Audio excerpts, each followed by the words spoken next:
Welcome to Who Put This On, Season 8, Episode 17, where we watch Unlocked. And this ain't a jail, it's a mental ward. I'm Chris Lorenz. This motherfucker bites my fucking dick. This is Brian. Once the doors are open, I just feel like it'll be a shit show.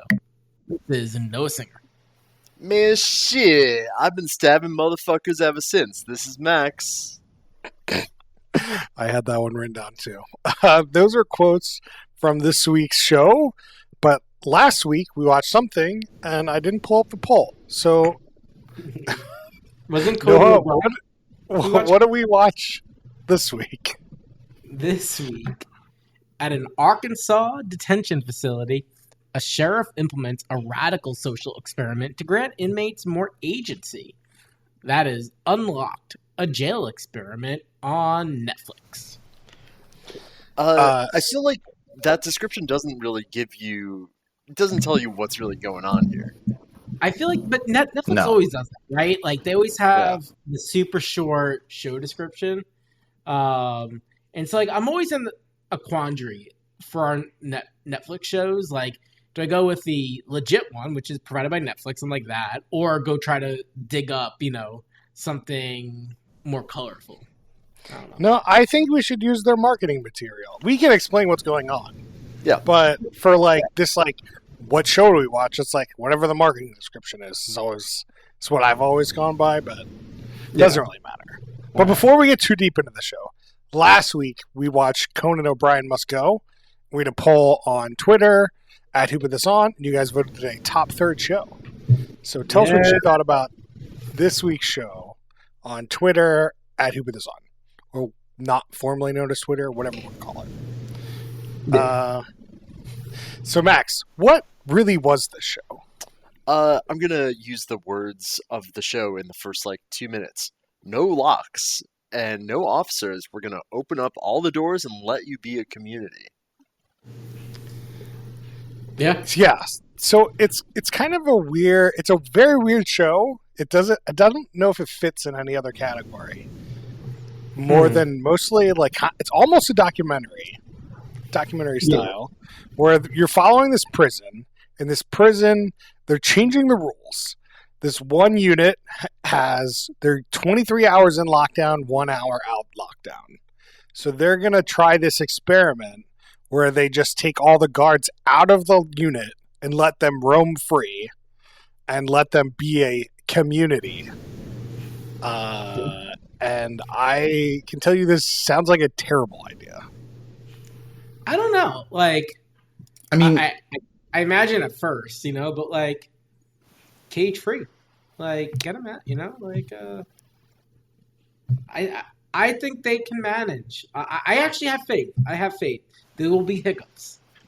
This is actually the way some jails in South America operate. I don't know if they're good or not, but it's not unheard of. And obviously here they're still supervised. Here's the thing, though. So many of the inmates talked about, why these conditions, make them angry. That alone just makes me think that, it's already fucked up. I would rather try something else to make it better. Yeah, I'm not saying not to try something else. 23-1, that's where you put, people that cannot deal with anything. That's just, you put them in this, almost inhumane situation, and these people are in it. Of course they're angry. I get that. I'm just saying, why not, 16-8? Or 24. Why do we need to go from 23-1 to 24-0? Or what, 0-24? All it's going to take is for people to be well, at night no one's paying attention, so let me go fucking punch the shit out of people, and no one's going to stop them because there's no guardrails, there's nothing. And I don't know, it's just very prone to issues. Right. In my head, I don't think this is ever going to work. It definitely would have been good to see how they got to 23-1.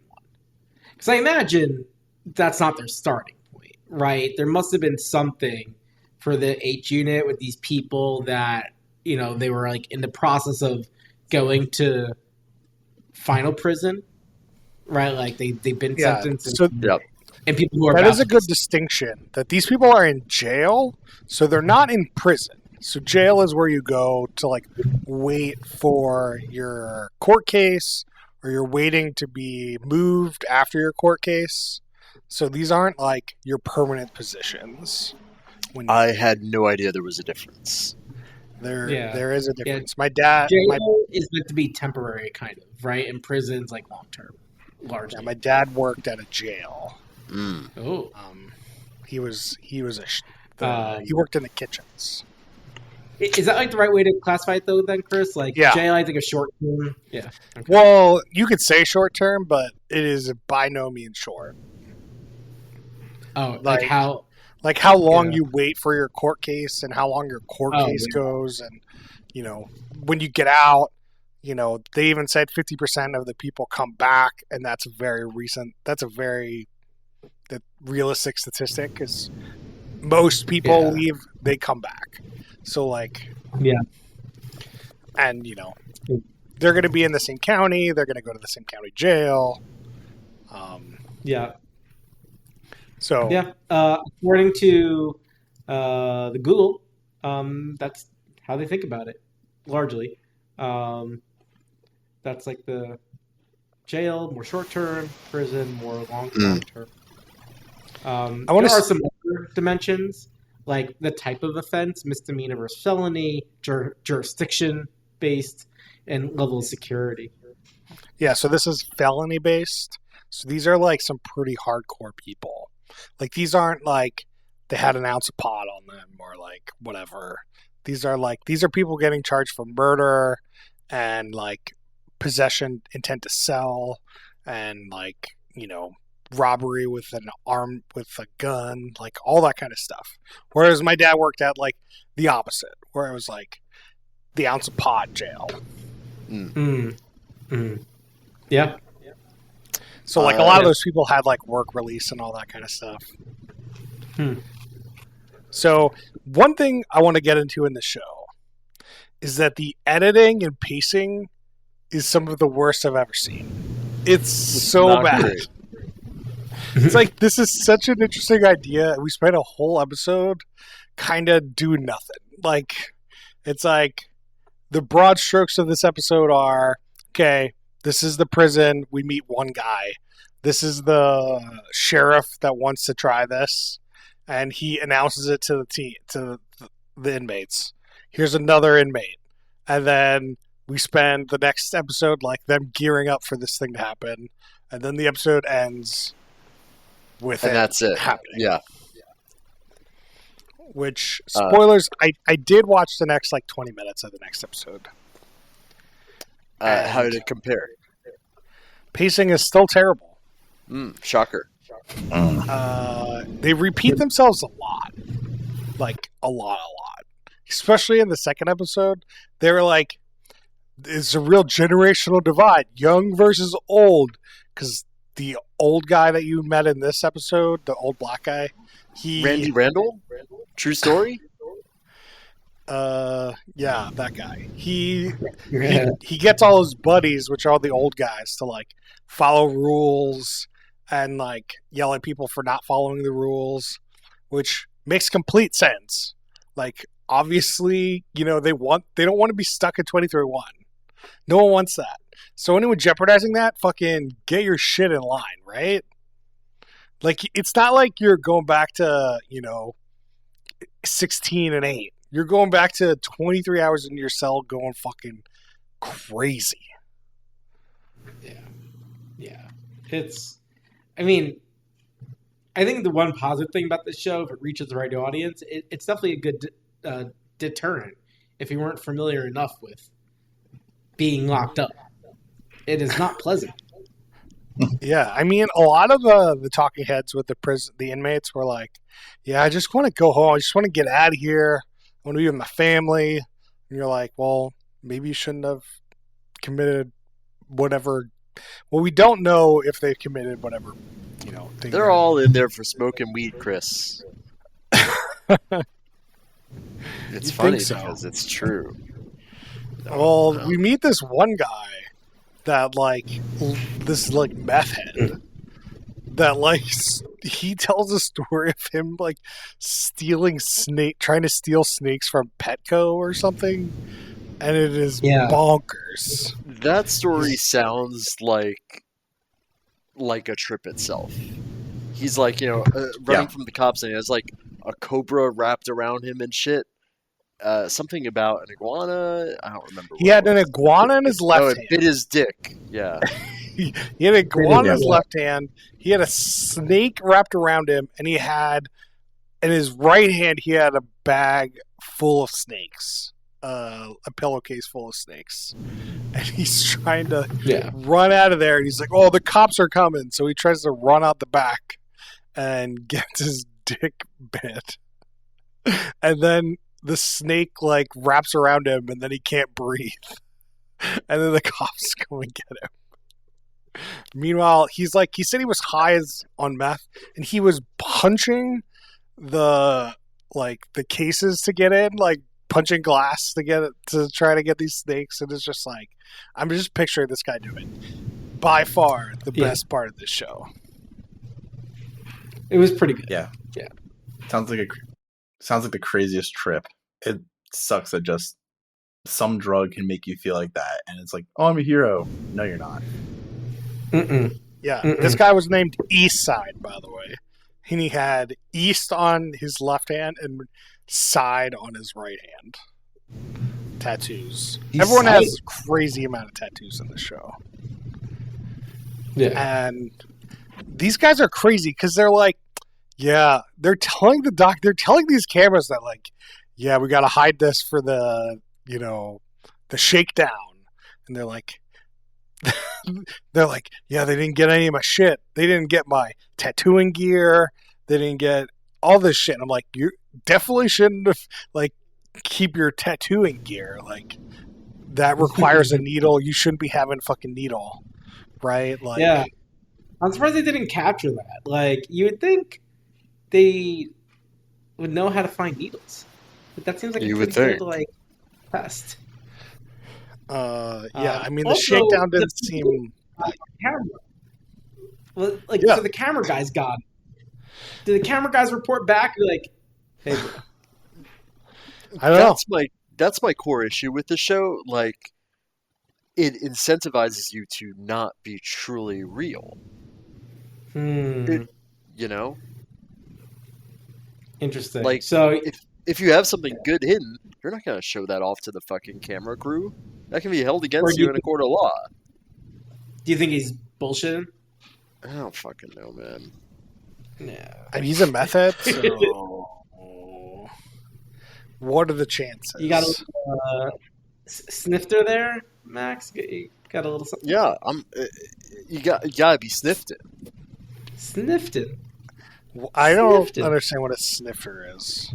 A snifter. That's what I said. You said sniffer. Snifter. I said snifter.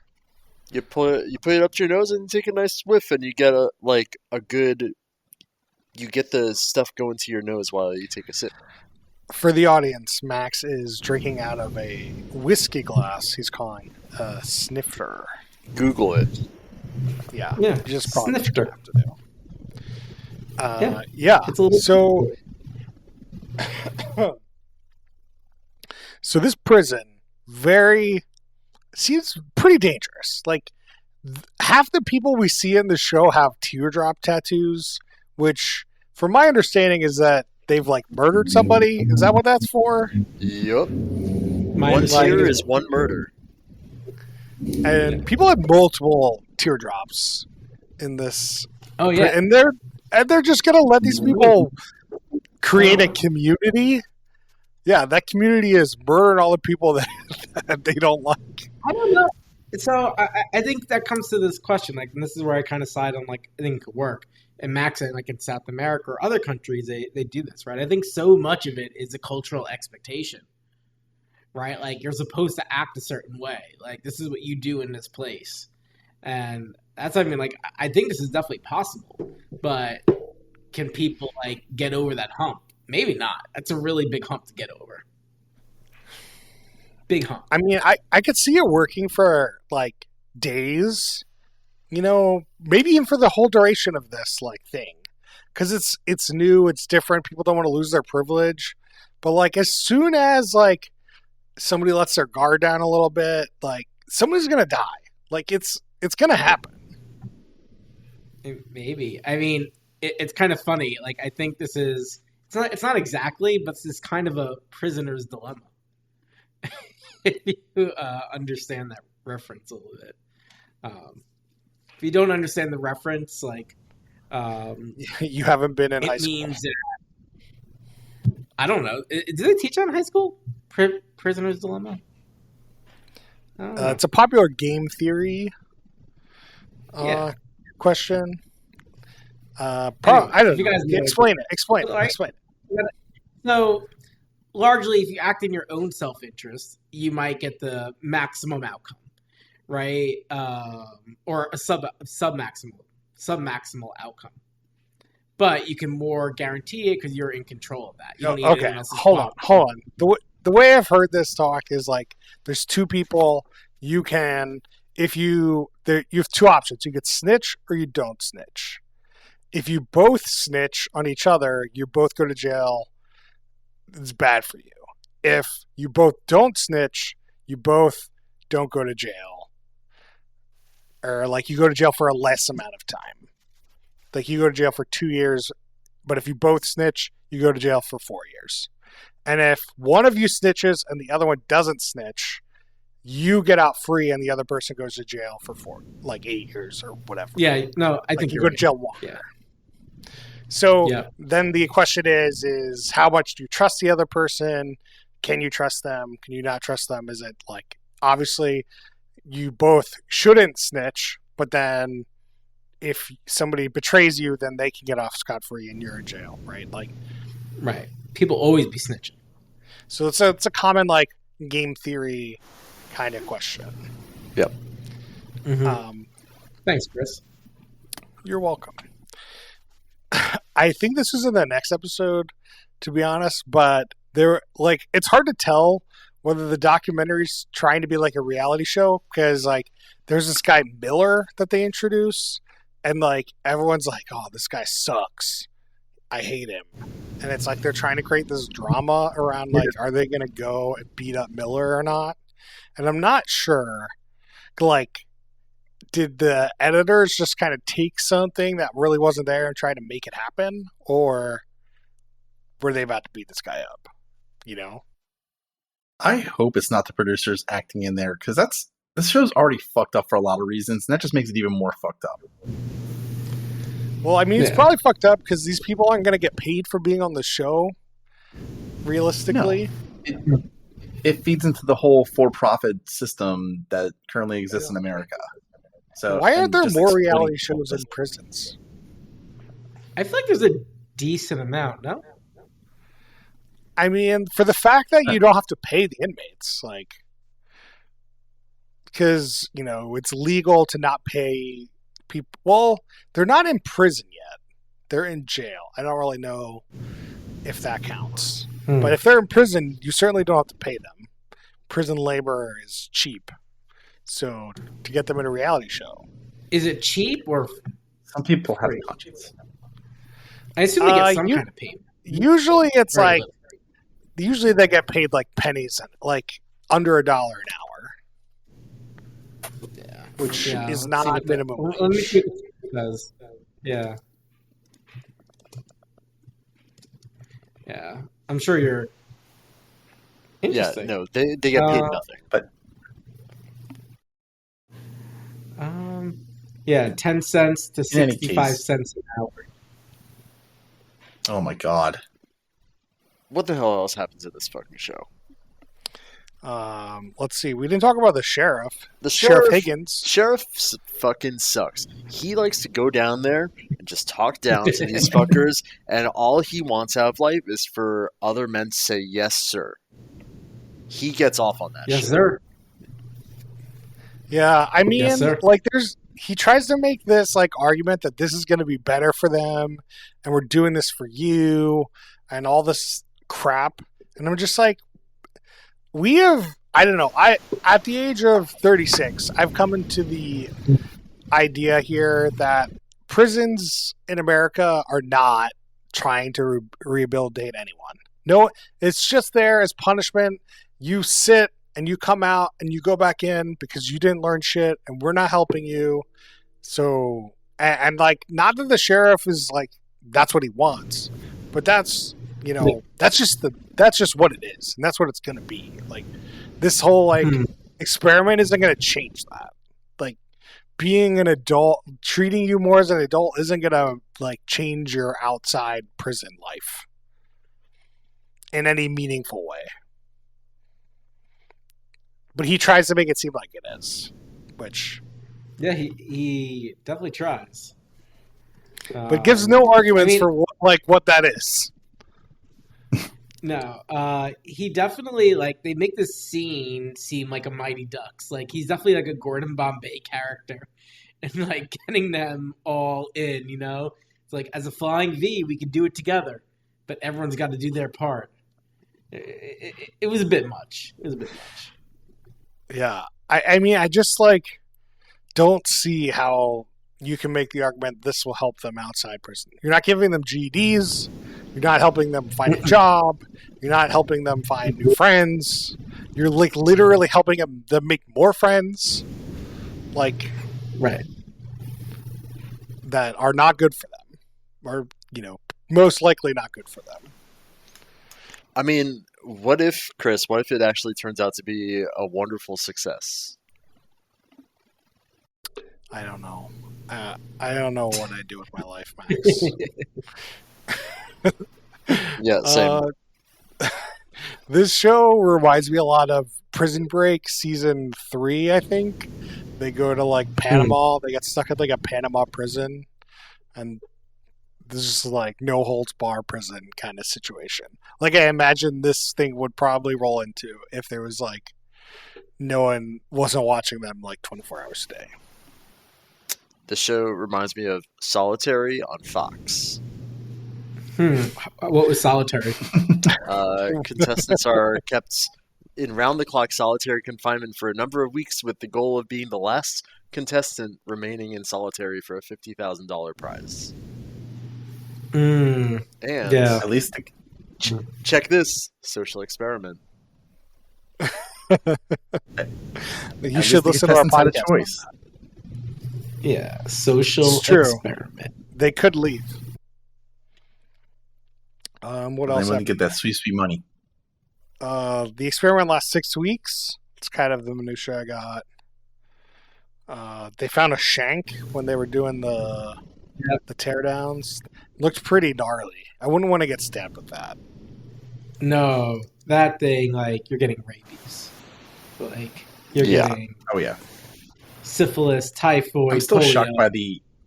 everything. Yeah. I'm still shocked by the in-house tattoos. Like, that, I think, would just get infected so quick.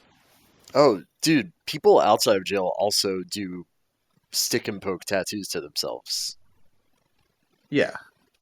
But, like, there's probably a lot more that you can do in terms of, like, sanitation and everything. That is very true. Do you think that, like, some of the, like, East Block here will be, like, there's a certain number of, like, places where, like, okay, we're going to take your toilet up to make some hooch. We're going to take your toilet up to make some hooch. Just going to start making hooch all over the place. Hoochie It's going to be easy. It's got to be easier when you could just go to another cell's toilet, right? Like, it's a lot harder when you got to, like, use your own toilet. That's the only toilet you got. Like, what are you going to do? Right? I mean, but if you're locked in, like, you can't even have the option of like making you hold your own it in. hooch. Yeah, I know. That's what I'm saying. Is like you just like essentially can't make hooch when you're 20 when you're in your own cell. I didn't know hooch was a thing. Like I never even heard the term hooch. Like that's like what? Prison moonshine, basically. I'm guessing. Yeah, it's moonshine. Yeah, it's like somebody in prison makes alcohol or makes some sort of alcohol. They call it hooch. I had no idea, man. You don't watch No clue. Orange is the New Black? I didn't get so deep into it. I think I watched like the first 2 seasons.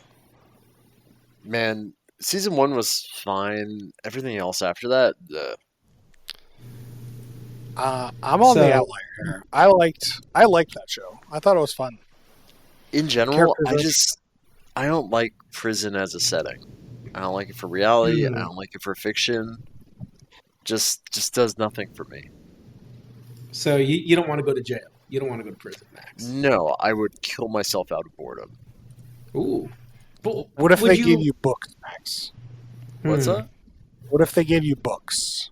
Are they good books? Or are they like the good book, you know? Obviously, you have to finish the good book before they give you any other books. I mean, have you guys ever read the Bible? I read it no. a few months ago. This shit's crazy. I read I'm chapter. halfway through. I'm halfway through. I read the first chapter where it's like God created Earth and all that shit. I don't think and they're called chapters. No, it's Exodus. Yeah, they are. Maybe or It's like John 1, chapter 1. Like no, that's the new. That's the New yeah, Testament. but they call the old ones that. Testament. I'm almost done the Old Testament. So when I was halfway through, I'm halfway through the full thing, Noah. Okay. Yeah. We didn't just stop halfway through. I started reading one, and again, the first chapter or so. The first story, whatever. Like Earth, it's a Adam book. and Eve, It's called a book. It's called a book. Yeah. Anyway, Yes, Chris, it read blew books. my mind how. I mean, obviously, this is all translated so much over the years, but like some of it is just so blatantly like sexist and like how it's so clearly written by some guys who are just like, yeah, this seems good. Like, it just seems like a 5th grader kind of wrote it. It's crazy. Do you appreciate the chapters? I probably like full books are just names of people, and like so you can trace back your lineage to Moses. I'd like to. I don't know if I could do that. I mean, maybe all Jews can. I have no idea. But yeah, I don't know. At some point, I don't know. I just find the Bible to be crazy. It's just like, oh, it's crazy. If you want to get into it, we can get into it later. Let's get back to the show. Yeah, we're kind of done with the show. Like, we meet a couple inmates. They're fucking crazy. We talked about the only one that was worth talking about. Other than that, I don't know if the guy. I don't know if the ringleader was crazy. He seems like a reasonable guy. The ringleader. I mean, like, he's the only reason he's on the show is because of the next episode where like he kind of takes control of the like prison. So it's like, Right. or not like the unit or whatever they're gonna call it. So like, obviously, a lot of people in there, just normal people. They just want to go in, do their time, and leave. They just don't want to be tortured, which 23-1 seems like torture, you know. But when you're making a reality TV show, like, you got to have the crazy people. And the crazy people are what we get. But do you think they really need to ham it up for this crowd? Like, oof, it's a dice. I mean, that's what's wrong with the show. Is like, the pacing is terrible. We don't get a good sense of the prison. All we get a good sense of are crazy people, which is 2 people or 3 people maybe. And like, there's how many people in this unit? There's like 50 people. Like, there's a lot of people. Right. They all seem very normal. Like, they just want to hang out. So I don't know. Yeah. It's definitely part of say, what's not good with the show. I would say normal, or also like when you think of their incentives, like, do they want to risk playing the game or just try to stay quiet and get the hell out as fast as possible? Like, the incentive I see is like they kind of get on this camera show, something happens, and it's like they're there longer. You know, like, to me, like, your incentive is like get out as fast as possible. You know how to do that. Just stay good, stay quiet. Put your head down. But some people are crazy. Right. No, that's what I mean. Right. So like you assume they're normal, but you just don't even know. Right. Like because like the game plan is like stay quiet, head down, get out.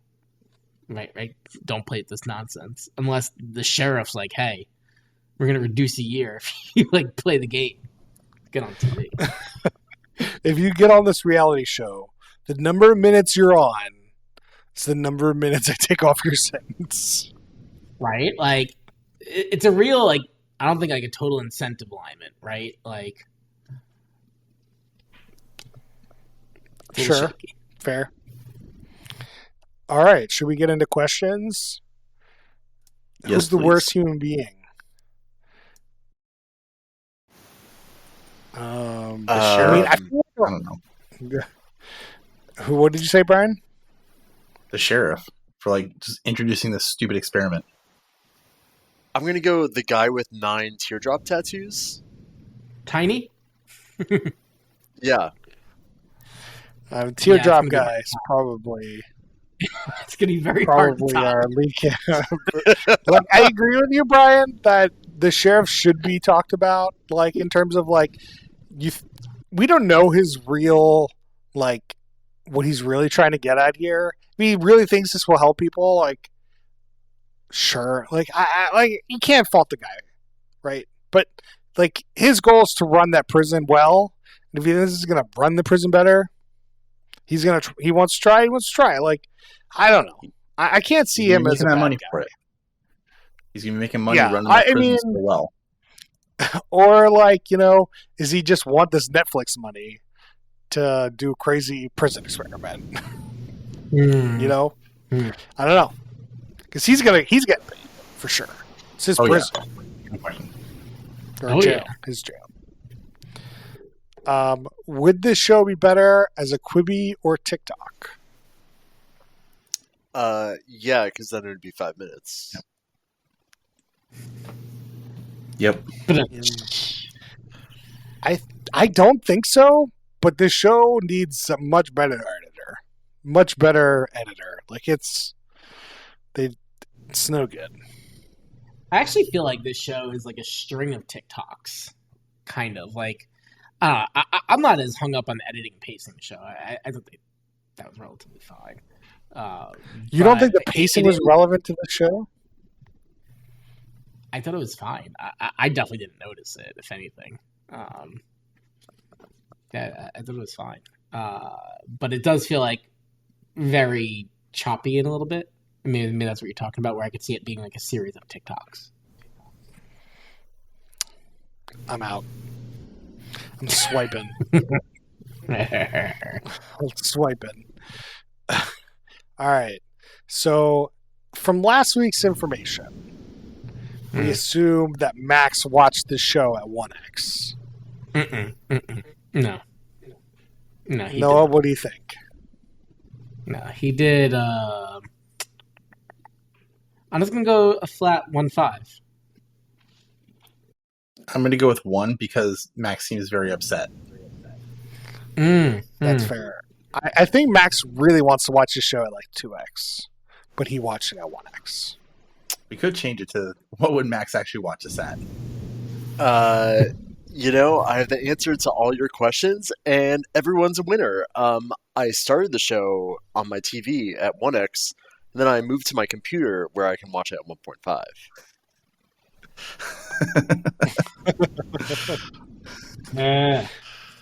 Man. So, all right, there we go. We're all winner. Now, we definitely need some drinking rules for this show. I would say every time a rule gets broken, take a drink. Sure. That happens a lot in the second episode. That happens a lot more often in the second episode than in the first episode. Yeah. Every time someone says a cuss word. You trying to kill people, Noah? Yeah. Little sips. I think the number one word on this show was motherfucker. Every time somebody uses the word disrespect, take a drink. Respect happening. Tell me what to do. A lot of that guy tell me what to do. Can't have that. Brian? All right. Every time somebody implies that they're going to do something violent, take a drink. That's also a good one. These are great ones. Yeah. Ooh. Yeah. One more. When somebody actually brings out another makeshift shank or like weapon, then you got to finish your drink. I mean, that's Nice. Yeah. Noah, Yeah. you got one? Yeah. Every time there's a confessional with a cop, take a little drink. All right, I think that's enough. I think you're going to be real drunk after those. Real drunk. Real drunk. Brian, what do you love about this show? I like that if all the money stuff was aside, that there's actually an attempt to make jail not something like a punishment, but more like rehabilitation. If that's actually the goal, then I am very happy with that. Noah, what do you love about this show? You know what? I think Brian hit on the head. I think there's something that could be really positive here. So I think it's good giving it a shot, giving it a platform. Max, what do you love about this show? I like that there's a guy whose nickname is True Story because he says true story a lot. Pretty good. I love that we kind of get to see the prison life and what you got to deal with it being in prison. That was the most interesting part of the show to me, is like to see what 23-1 actually looks like, and then to see like what kind of freedom, what happens when you try to give them some freedom, and like what kind of life they're gonna like, what kind of, what they're gonna go through to. I think that's the best part. Yeah. So now we do a stack ranking system between top, middle, bottom, third compared to other reality shows. Brian, what do you got for me? It's got to be mid of the bottom. I mean, it had bad pacing. It doesn't feel good to like watch it like in any way, shape, or form. I can't continue with it. Noah, what do you got? I wasn't as negative on this show as I think the general tone was of this podcast. I kind of was for the experiment. I think it's good to try these things out, especially when there's a reference point that shows this can work. I didn't think the production of it was that crazy. I thought that was nice. I do think they could have got probably they can make it move along, and I think it gets a little morally weird if they really are trying to ham things up. That gets a little odd. But Arjun, I think it's a decent show. I'm very curious how it ends. I don't know if I want to spend 7 hours investing content, but I'd spend another half hour just to see how it wraps up. And so for those reasons, middle, top of the middle. Max, what do you got for me? Bottom third easily. Middle of the bottom, I was bored. We've seen worse. Subtracting points because I just don't like prison shit. I'm going to agree with Max other than the prison shit. I think this show is awfully paced. I was on my phone pretty much the whole second half of this episode. It might be fine as a background show. You're kind of doing other stuff and you can kind of come in and out. Could be fine for that. But you got great content. You got great characters. You got great people. They're not doing anything. So maybe that's the problem, is no one's doing anything interesting. Could be the issue with the show and the editing, and that's why it's boring. It could just be boring watching boring people. I don't know. This whole thing works out. What can you really do? What is there really to see if you let everyone out and then everyone just gets along and nothing happens? Maybe you end up with this show because what is there to show? Right. The whole idea of this show seems weird to me because it's like, okay, so the sheriff's going to let these people out in hopes that everything goes okay, and everything goes okay. It's going to be great. But then the show is like, if everything goes okay, we don't have a show. Yeah. Like, there's no show. They're So, not like, incentivized.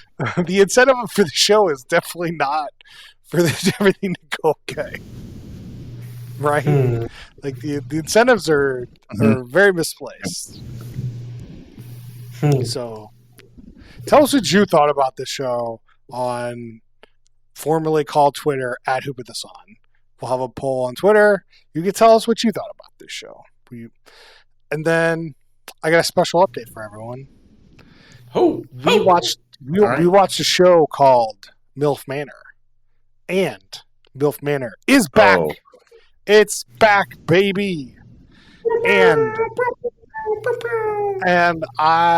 it changes the game for the worse in my book. For anyone that has not watched MILF Manor is a show where they took, 6 single moms and their sons and brought them into one house and had the moms date the sons, and it was cringy, terrible, but in the best way, which made me very happy, and I loved people watching in this episode. Like this show, like they did some crazy things where they had the sons blindfold massage all the moms, and you had to guess which mom was yours. Like, it's fucking crazy shit happened in that show.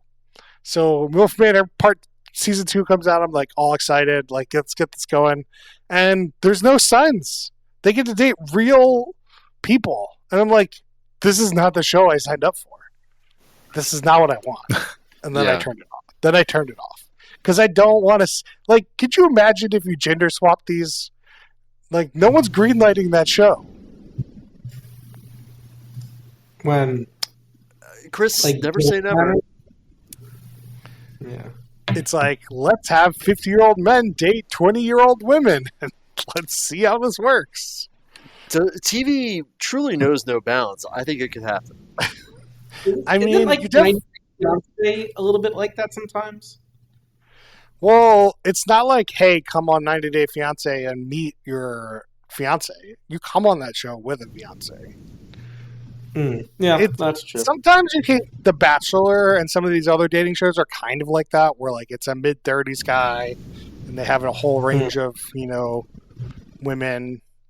But like this show is literally like 6 women, 5 guys, all in their early 20s and everyone else in their 50s. Like, that's nuts. That's crazy. It's crazy talk. But there's a twist on this one. There's a twist. What's the twist? They're all in Canada? No, I'll let...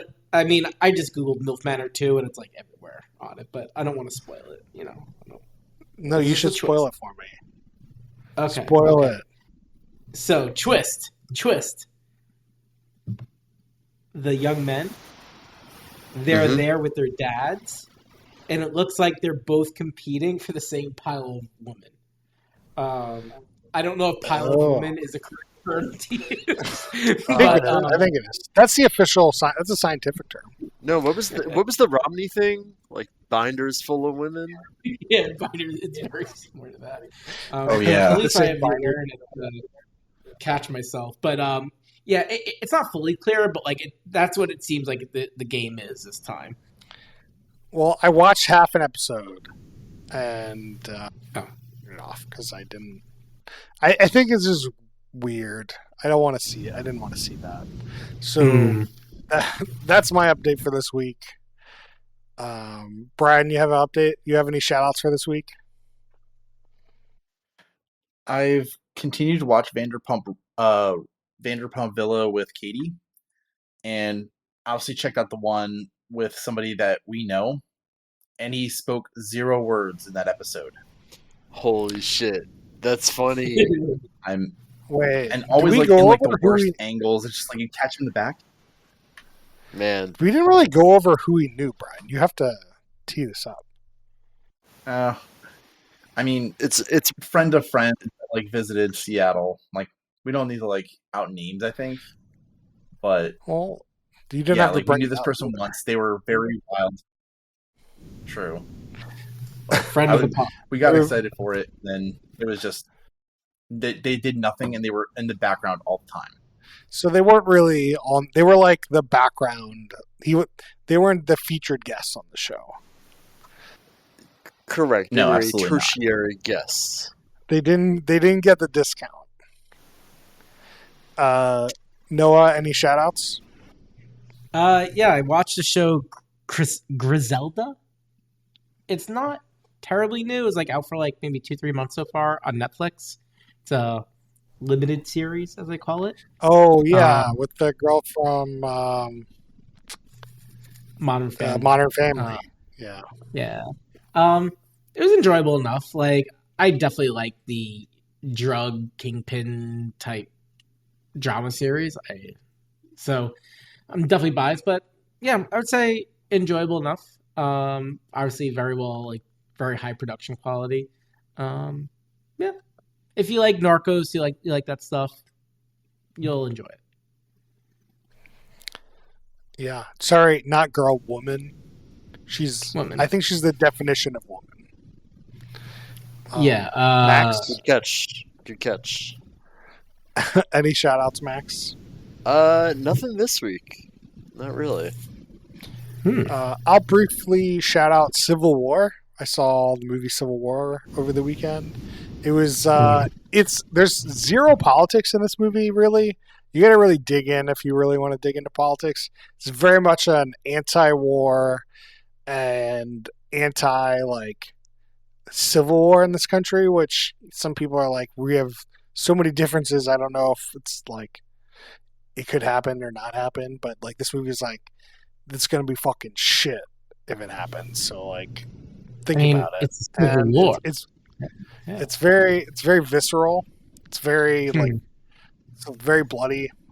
If that sounds appealing to you, it's a good movie. I enjoyed it, but like basically they make it realistic enough where like you're bought in. Is that how they do it? Yeah. So so the movie is you follow like reporters as they try to go from point A to point B, and like so you get kind of like different vignettes of like things that happen to these reporters. They end up in a battle. They end up like being kidnapped. There's like crazy shit happens, and like and you're like, oh, all this stuff kind of feels real, and this shit feels terrible. But it wasn't. Cool. It's not like it's an enjoyable watch, but just like don't go in expecting like Trumpers versus Bidens. Which I think when you hear a movie about American Civil War, like that's probably what you would think of, but that's like not the point of the movie, and it's better to know that going in, because then you won't be disappointed. Chris, why are California and Texas allies? See, like they don't get into that. They just kind of like they made all that shit up so it wasn't political. That's what I'm saying. Is like they went out of their way to make it not political. Interesting. Even though like the president, is fascist, and we all know which party is more fascist than the other, but like the Libertarian Party. Whatever your politics are, you can go into that movie and enjoy it. Yeah, I'm surprised they ducked that, right? Because like obviously, what leads to a civil war is political differences. I just think it comes down to like it's like confirmation bias. It's like you go in, you expect your team to win, and like blah blah blah, and it's like I think it kind of limits your audience and like puts you in like this rah rah kind of mode. Whereas like when it's apolitical, I definitely felt more like, oh, this could be my side, could be the other side. Like it could be anything, just could be crazy people. Yeah, I think they did. I think it like for not having politics in it. I think it did end up being like more of a statement movie. Interesting. Yeah, it sounds good. I mean, not that anyone needs like a war is bad movie. Like I think we all know war is bad, but like with the onslaught of PG-13 movies where there's no blood and like bullets sound like nothing, in this movie, bullets, they make fucking noise, and there's blood, and people, don't make it out of this movie. And right. Interesting. So that's it for us this week. You can follow us on Twitter at whobidtheson. You can find us on facebook.com/whobidtheson. You can email us questions and suggestions at whobidtheson.com. We didn't really talk about what we're doing next week. Do we want sorry, to? Chris, I think you cut out for a little second there, but you guys know the shtick. Who put No, this but on? do we want to talk about next week at all? Well, I think we are likely going to be on air next week, but we need to figure out a bit of our logistics just to make sure we can. Well, I'll still be here next week. So Okay. Okay. So for people that have been listening, have realized that I have a fiance, and that means we have a wedding. Whoa. And the wedding will be coming up later this month. So I'll be out for pretty much a whole month. So somebody's gonna have to take over the logistics of this whole thing. 900-day fiance. Yeah. Pretty much. Definitely. There's this Grand Cayman show. I think Sell is me on it. next. It's a group of uber rich and on the rise locals and expats navigate the rocky waters of their relationships, friendships, and careers in the paradise of the Grand Cayman Islands. Sounds awful. I'm in. Who put that Let's on? do it. Who put that on? We'll do Grand Cayman season 1, episode 1. Unless something else comes along, tweet at us. Let's figure this out. All right. And we'll see you guys next time.